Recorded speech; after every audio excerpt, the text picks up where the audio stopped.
నేను రానందుకు నువ్వు ఫీల్ అవుతున్నావేమో అని చెప్పి వచ్చాను. నువ్వు రానందుకు కాదు, వచ్చినందుకు ఫీల్ అవుతున్నాం. ఓకే, ఫంక్షన్ అయిపోయింది కదా, ఇంక బయలుదేరదాం. మీరు బయలుదేరండి అఖిల్. ఇటు నుంచి మేము మా ఊరికి వెళ్ళిపోతాం. అదేంటి, ఇంటికి రారా మీరు? లేదఖిల్, మా ఊరి వాళ్ళ ఫంక్షన్ కదా, సరదాగా వాళ్ళతో కలిసి వెళ్దామని. అయితే మేం బయలుదేరతాం. మంచిది అఖిల్. నన్ను క్షమించండి అఖిల్ బాబు, మీకు తెలియకుండా ఇలా వచ్చి పాటలు పాడడం నాకేమాత్రం ఇష్టం లేదు, కానీ తప్పడం లేదు. క్షమపద.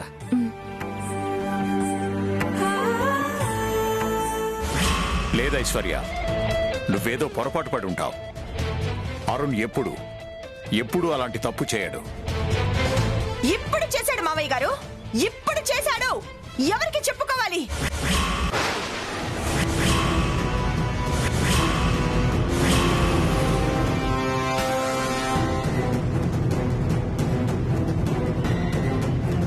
ఫోన్ లిఫ్ట్ చేయనందుకు ఐశ్వర్య చాలా సీరియస్గా ఉండుంటుంది.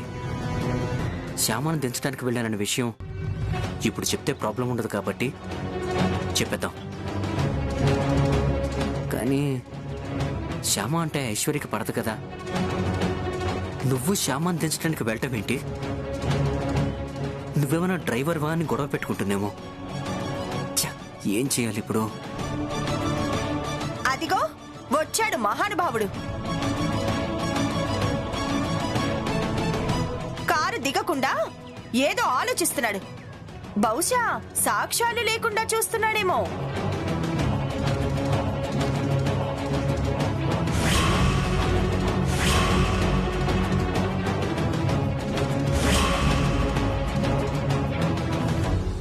ఏంటి, సాక్ష్యాల్ని రూపుమాపాలని చూస్తున్నావా? సాక్ష్యాలేంటి? నీ అడ్డమైన తిరుగుళ్లను పట్టించే సాక్ష్యాలు. ఏం మాట్లాడుతున్నావు ఐశ్వర్య నువ్వు? చెప్తాను.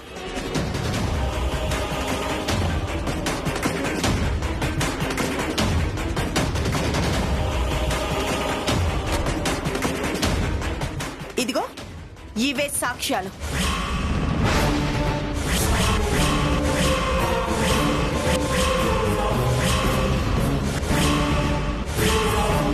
ఇప్పుడు అవి శ్యామ అని చెప్తే అమ్మో, అసలే తనకి శ్యామ గురువమ్మల మధ్య ఏదో రహస్యం ఉందని అనుమానం ఉంది.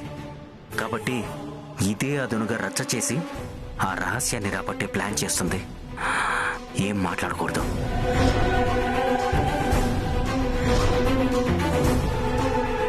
ఈ సీట్లోకి పువ్వులు ఎలా వచ్చాయి? నువ్వు అడ్డమైన తిరుగుళ్ళు తిరుగుతున్నావనడానికి నీకు ఇంతకంటే సాక్ష్యాలు కావాలా? పద, నీ సంగతి చెప్తాను. ఐశ్వర్య, ఐశ్వర్య ఆగు. ఐశ్వర్య, చూడండి మావయ్య గారు, చూడండి. నేను చెప్తే మీరెవరూ నమ్మలేదు కదా. ఇదిగో చూడండి, ఆయన పక్క సీట్లో ఈ పువ్వులున్నాయి.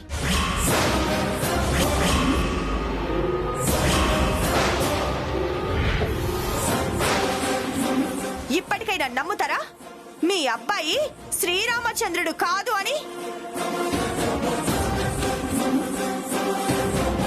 ఇప్పటికైనా నమ్ముతారా మీ అబ్బాయి ఓ తిరుగుబోతు అని?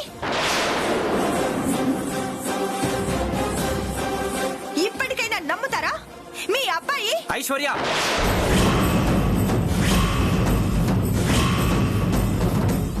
ఐశ్వర్య అర్థం పర్థం లేకుండా మాట్లాడుకో. నీ అనుమానాలకి, నీ ప్రశ్నలకి నేను సమాధానం చెప్పగలను. కానీ అడిగే విధంగా అడగాలి, అడగాల్సిన చోట అడగాలి.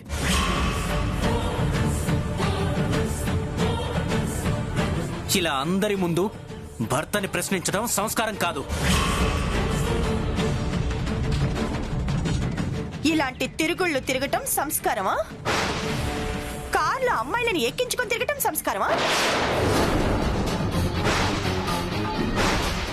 అమ్మాయి పక్కనుండేసరికి పెళ్ళాం ఫోన్ చేసినా కూడా ఆన్సర్ చేయకపోవటం సంస్కారమా?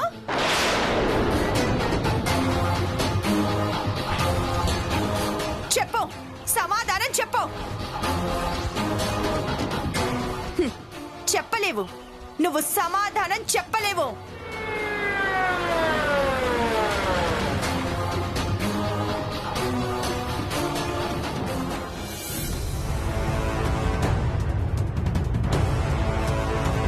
రండి, మీరు కూడా రండి. ఈయన ఘనకార్యం వినండి. నువ్వు తప్పు చేసావు కాబట్టి, నలుగురి ముందు తప్పు ఒప్పుకునే ధైర్యం లేని పిరికివాడివి కాబట్టి నువ్వు సమాధానం చెప్పలేవు.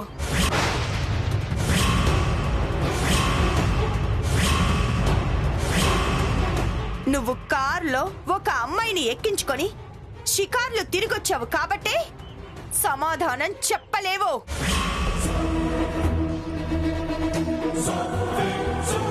నువ్వే కాదు, ఇలాంటి అడ్డమైన తిరుగుళ్ళు తిరిగే ఎవ్వరూ పెళ్ళాం అడిగే ప్రశ్నలకి సమాధానం చెప్పలేరు. నేను కొబ్బరి బొండాల బండి దగ్గర ఆగడం ఎవరైనా చూసి చెప్పుంటారేమో. అక్క, మీరు పొరపాటు పడుతున్నారక్క. మీరు అనుకుంటున్నట్టు బావగారు ఏ తప్పు చేయలేదు అని సర్టిఫికెట్ ఇవ్వడానికి నువ్వెవరు? ఈ గొడవకి నీకు సంబంధం ఏంటి? ఉందక్క, ఈ గొడవకి నాకు సంబంధం ఉంది. బావగారి కారులో ఎక్కింది నేనే అక్క.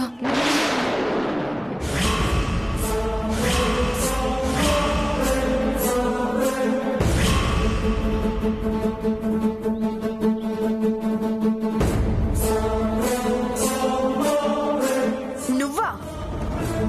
అవును వదినా, శ్యామ అనే అన్నయ్య కారులో ఎక్కింది.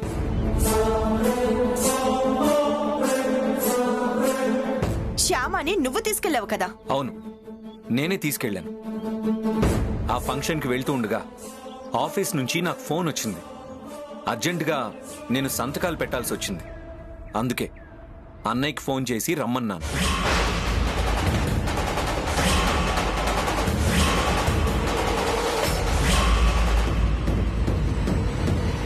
అన్నయ్య వచ్చి శ్యామాని ఫంక్షన్కి తీసుకెళ్ళాడు. నేను ఆఫీస్కి వెళ్ళాను. అంటే అక్కడ కొబ్బరి బొండాల దగ్గర నాకు దాహంగా ఉందంటేను కొబ్బరి నీళ్లు తాగడానికి అక్కడ ఆగాం.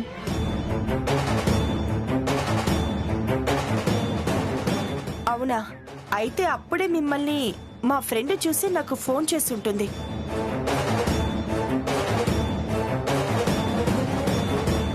అసలు తప్పంతా నీదే. ఈ విషయం నువ్వు నాకు ముందే చెప్పుంటే ఇంత గొడవ జరిగేది కాదు కదా. చెప్పే ఛాన్స్ ఇచ్చావా? జరిగింది చెప్పే ఛాన్స్ నువ్వు నాకు ఇచ్చావా? వచ్చిన దగ్గర నుంచి నేనేదో తప్పు చేశానని, అడ్డమైన తిరుగుళ్ళు తిరుగుతున్నానని చెప్పి రెచ్చిపోయి నోటుకొచ్చినట్టు మాట్లాడేవా తప్ప ఏం జరిగిందో చెప్పే ఛాన్స్ నాకు ఇచ్చావా?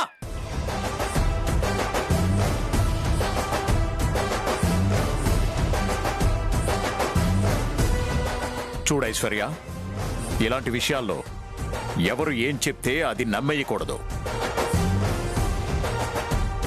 మన కళ్ళతో చూసిందే నమ్మాలి. ఒక్కోసారి మన కళ్ళు కూడా మనల్ని మోసం చేస్తాయి. అలాంటప్పుడు మనసుతో ఆలోచించి నిర్ణయాలు తీసుకోవాలే తప్ప ఇలా అనవసరంగా గొడవలు పెట్టుకోకూడదు. గుర్తుపెట్టుకో.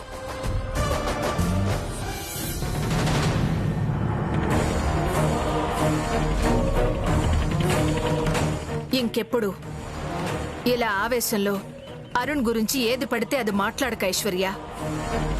నా బిడ్డను అనుమానిస్తే నేను భరించలేను.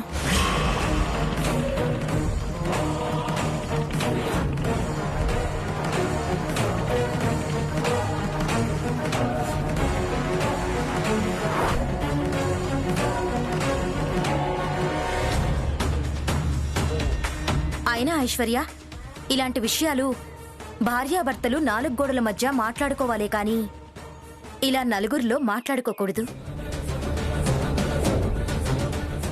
నలుగురు ముందు చులకన కాకూడదు. అర్థం చేసుకో.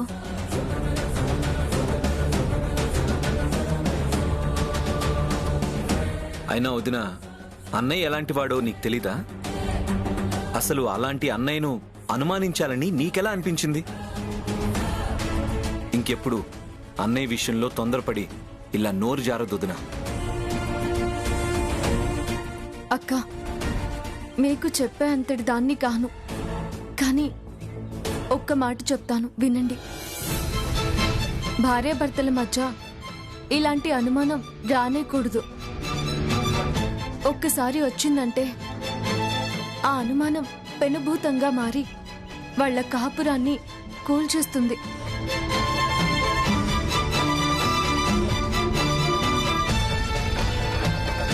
దయచేసి ఇంకెప్పుడు బావగారిని ఇలా అనుమానించొద్దక్కా.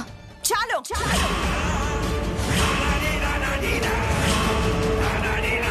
ఛాన్స్ దొరికితే చాలు అందరూ క్లాస్ పీకే వాళ్ళే.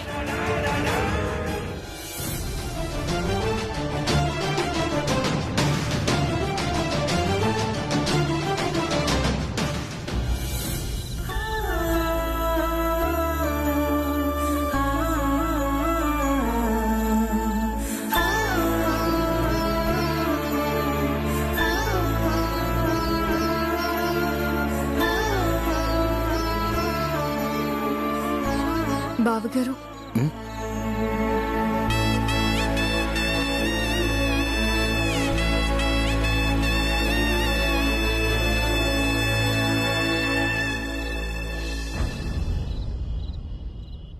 నా వల్ల మీరు చాలా ఇబ్బంది పడుతున్నారు బావగారు. ఒక భర్తగా మీ మీద పడకూడని నింద పడింది. ఒక భార్యగా మిమ్మల్ని అనకూడని మాటలంది ఐశ్వర్యక్క.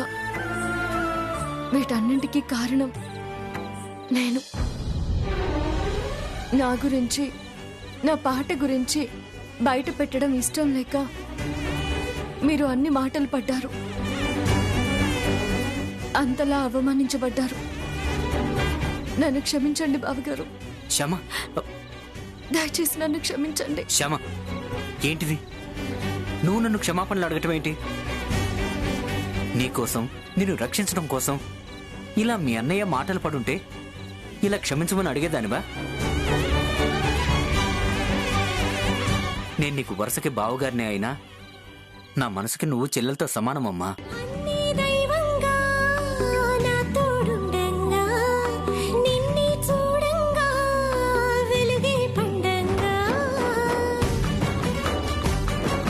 నా చెల్లెలకి కష్టం కలగకుండా చూసుకోవటం నా బాధ్యత. గురువమ్మ వల్ల నీకొచ్చే ఎటువంటి కష్టాల్లో అయినా నీకు సపోర్ట్గా నేనుంటాను. నీ బాధలు పంచుకోవటానికి, నీ కష్టాల్ని తప్పించడానికి నా వంతు ప్రయత్నం నేను చేస్తాను. ఒక్క విషయం గుర్తుపెట్టుకో శ్యామ, అఖిల్ అబద్ధాన్ని గాని, అబద్ధం చెప్పేవాళ్ళని కానీ అస్సలు క్షమించడు.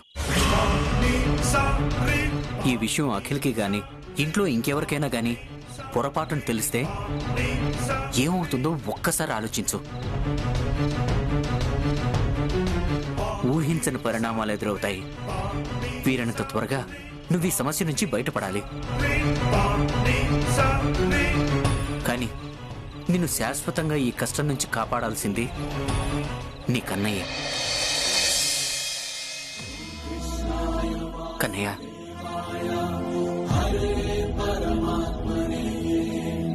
తొందరలోనే మా శ్యామకి ఈ కష్టాలు తప్పించవయ్యా.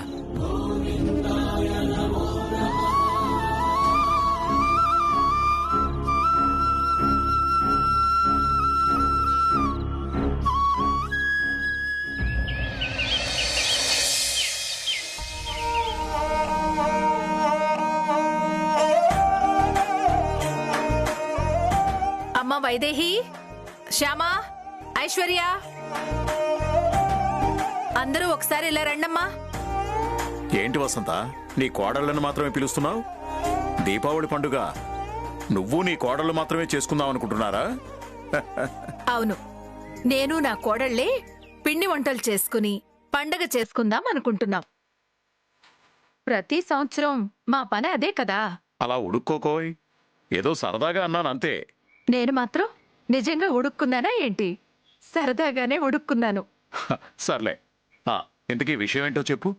ఆగండి, అందర్నీ రానివ్వండి.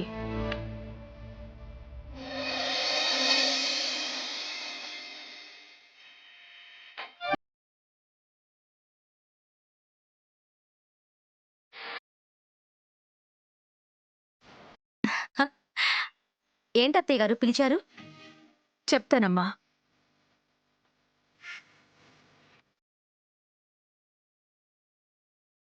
చెప్తుందమ్మా.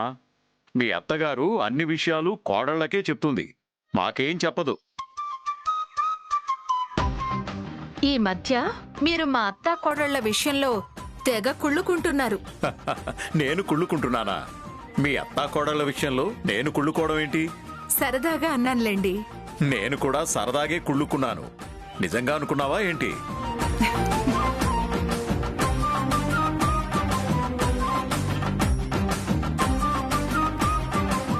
ఆశ్రమం నుండి ఇందాక గురువుగారు ఫోన్ చేశారండి. ప్రతి సంవత్సరం దీపావళి రోజున మనం కాంచన లక్ష్మి పూజ చేస్తాం కదా. అవును. ఆ పూజ ఈరోజు శ్యామ చేత చేయించమని చెప్పారు.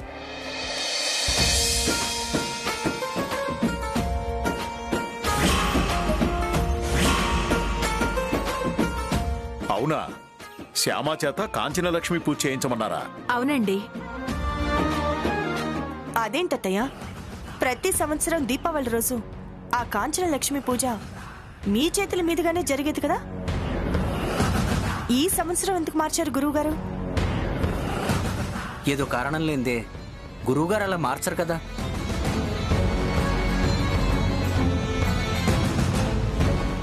కరెక్ట్ అన్నయ్య, ఖచ్చితంగా ఏదో కారణం ఉండే ఉంటుంది.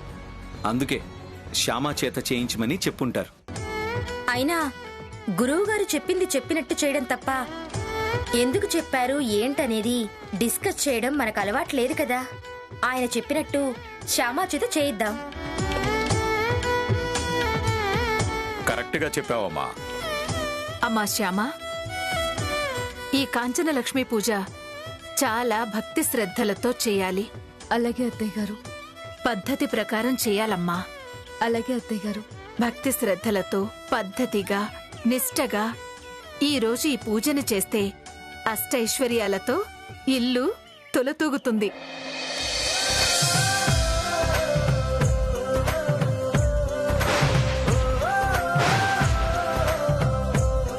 పూజలో ఏ చిన్న అపచారం జరిగినా లోపం జరిగినా ఇంటికి అష్టదరిద్రాలు చుట్టుకుంటాయి.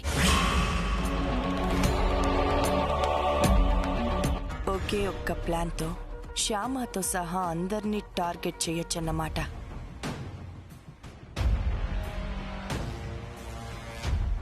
వావ్, ఇదేదో మనకు వర్కౌట్ అయ్యేలా ఉందే. శ్యామా, ఇదే నీకు ఆఖరి దీపావళి. మన ఛాలెంజ్లో నేను గెలవబోతున్నాను. లక్ష్మీదేవికి కోపం వచ్చి ఇంట్లో నుంచి కాలు బయట పెట్టిందా, వెంటనే జ్యేష్ఠాదేవి వచ్చి తిష్ట వేసుకుని నట్టింట్లో కూర్చుంటుంది. లక్ష్మీదేవి అనుగ్రహం పొంది ఆవిడ్ని ఇంట్లోకి ఆహ్వానించడం ఎంత కష్టమో, జ్యేష్ఠాదేవిని ఇంట్లో నుంచి సాగనంపడం కూడా అంతే కష్టం. కాబట్టి కాంచన లక్ష్మి పూజ విషయంలో చాలా జాగ్రత్తగా ఉండాలి. అలాగే అత్తయ్య గారు. శక్తి వంచన లేకుండా భక్తి శ్రద్ధలతో ఈ పూజ చేస్తాను.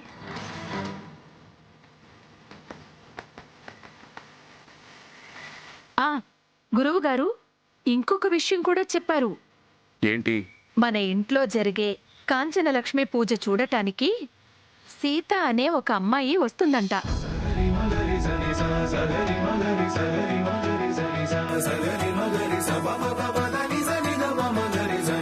ప్రతి సంవత్సరం దీపావళి రోజున వాళ్ళింట్లో కూడా లక్ష్మీ పూజ చేసుకుంటారట. కాకపోతే ఈ సంవత్సరం దీపావళి రోజున ఆ అమ్మాయి వాళ్ళ చుట్టాల ఇంట్లో ఉండాల్సొచ్చిందంట. వాళ్ళ చుట్టాల ఇంట్లో లక్ష్మీ పూజ చేసుకునే ఆనవాయితీ లేదట.